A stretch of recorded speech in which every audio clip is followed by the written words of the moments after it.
Welcome to Conversations. I'm Robin Fahr. Thank you so much for joining us. We've got another great show for you today. In the second half, I welcome back my friend. He's a vintner of White Crane Winery, Nick Nardolillo.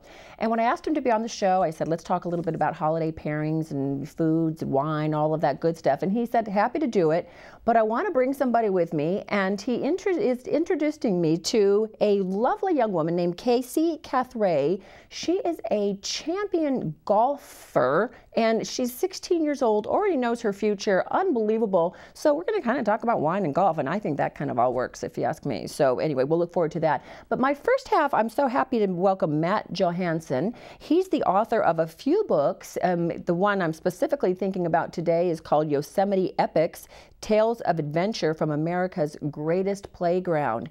And just an all-around great guy. Welcome to Conversations. Great to have you here. Great to be here. Thank you so much. Well, I want to get into your story, but you write about travel and sports. The other books are about the San Francisco Giants, which are just near and dear to all of us.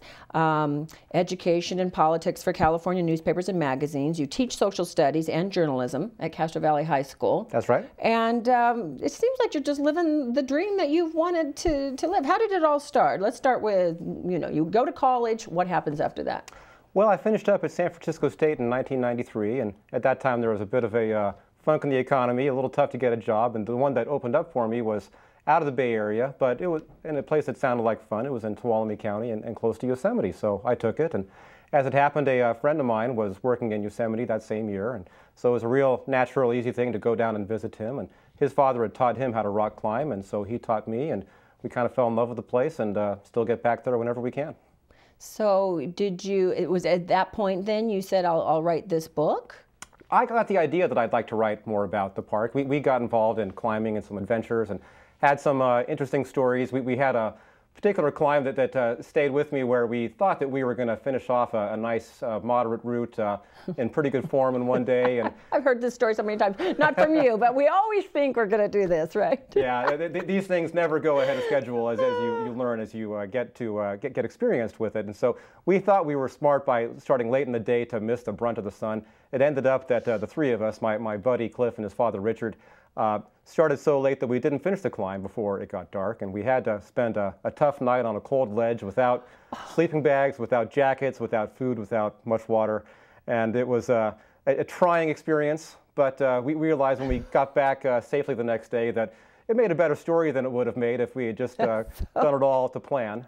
Don't you tell that to your students? I mean, I say that to my kids all the time. Once the episode is over, then you've got the story to tell, and you just have to remind yourself when you're on that cliff sometimes that this will be very funny one day. That's how we tried to look at it. Yeah, the best thing we did was not to get mad at each other and get cross while we were stuck on that little rock. Oh gosh, blaming each other. Whose idea was this? Yeah, thankfully that didn't happen, and made me think that it would be rewarding and it would be exciting to capture other stories from other people who'd had similar experiences and to put them together in a book of adventure stories from a place like Yosemite or the Sierra Nevada. Well, I want to ask you about that, but you take a little break from the whole Yosemite era part of it, and you become a teacher. And at that point, when do you suddenly, because the Giants books come first. That's true. After a few years, I decided to change careers, and I went back to school and got a teaching credential and started at Castro Valley High in the fall of 1998, and I've been there ever since. And it was a few years after that that I got the opportunity to work on a book about the Giants with an old college friend, and that was our first book for both of us. It came out in 2005. And this is it, right? That's it. It was called San Francisco Giants, Where Have You Gone?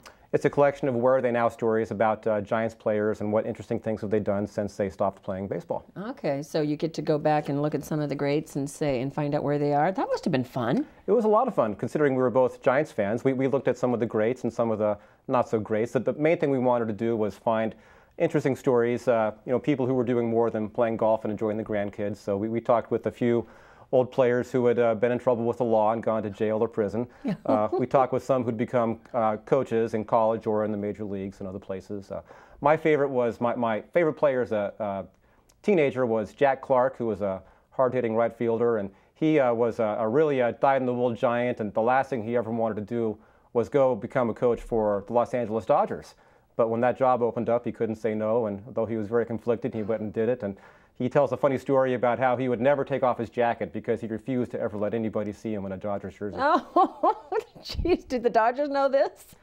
Well, maybe they did, because they didn't keep him long. They let him go after a year or two. See, it all comes back. Well, and then, so that must have gone so well, because then you write this one, Game of My Life, which is a San Francisco Giants book. It's a memorable stories of the Giants baseball, including their World Series win in 2010. That's right, yeah. The first book paved the way for the second, which is highlight games and favorite stories from players, starting with the first San Francisco Giants game in 1958, which was recalled by Orlando Cepeda. It includes stories from Willie Mays, Mike Krukow, Will Clark, and yeah, the World Series gave it the perfect ending. The last chapter is the 2010 World Series clincher, as recalled by Brian Wilson. You know, we had the Giants chiropractor on last year, and we didn't know the Giants were going to be doing this well. I mean, it wasn't that apparent, you know, that they were going to go all the way to the World Series. And so I would schedule him, and then he couldn't make it. Oh, we're on the road. I'm still with him. Can we do it next time? So I'd schedule him again. Finally, we just said, let's just pray that we somehow end up in the World Series. Let's just not schedule you till November. And sure enough, that was the interview that we got to have, was him sitting here in all his pride and glory and all of that, knowing that, you know, we were really glad we put the interview off, because I think that's what made them win. So anyway, so you get back then to writing this book. This is the book that caught my attention, Yosemite Epics, Tales of Adventure from America's Greatest Playground. So you actually had left Yosemite. You write these books.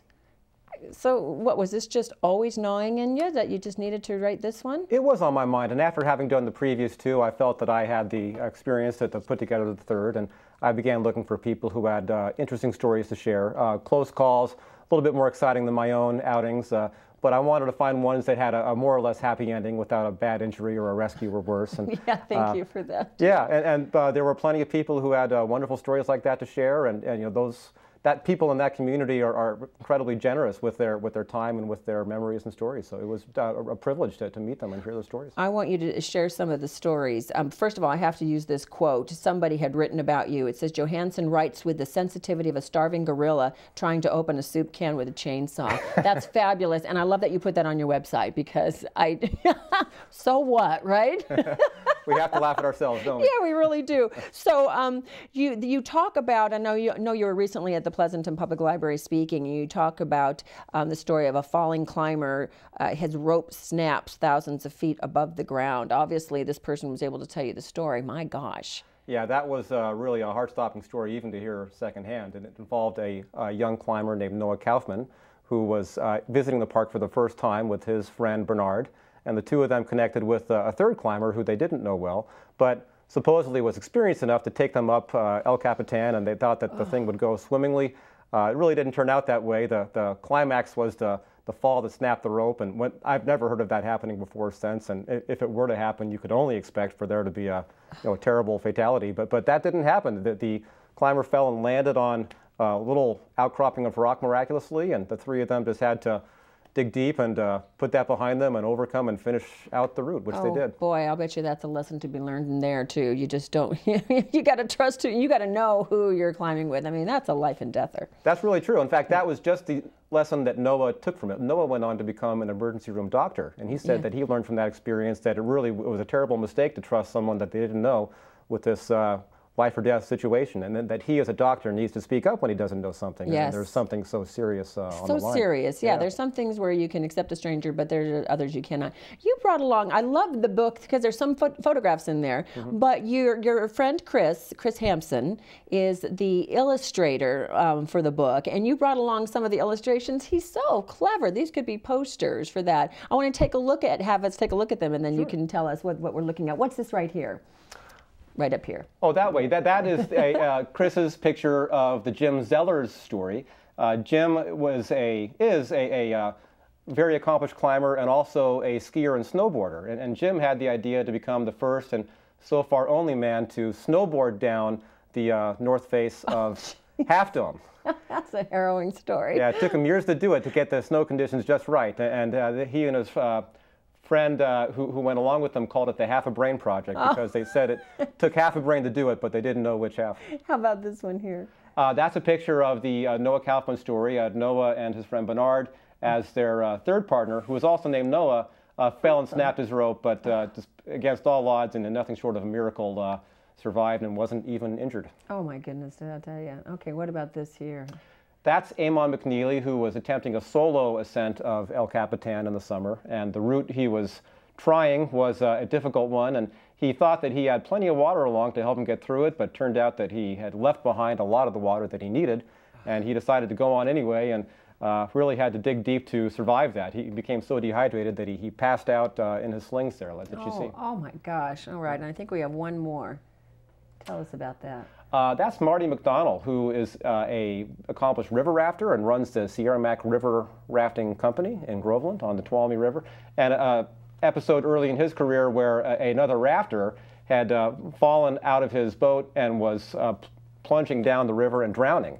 And Marty and his partners were able to intercept him and pull him out of the water and save his life. Oh my goodness gracious! You know, I've had a few people on the show, Hans Flooring, other people who have done so many of the climbs at Yosemite, and it's just such an adventurous place in our own backyard. And it's, you know, even if you're not going to do it yourself, reading your book and seeing the harrowing experiences that people have, all of them ending well. I know they don't always end well. But in your book, they've, you know, survived some of these things. But boy, what a great adventure story! It's a great gift idea for people who are interested in Yosemite, isn't it? I hope so. I hope it appeals to people even who aren't outdoors adventurers themselves, that they could have a vicarious outing through the experiences of these people. And for people who are outdoors types, then I hope there's a few lessons to learn to help them to do their things safely. Right. But I think everybody has to have that one moment where they think, what am I doing? I should have listened to that little voice inside me that said, don't do this.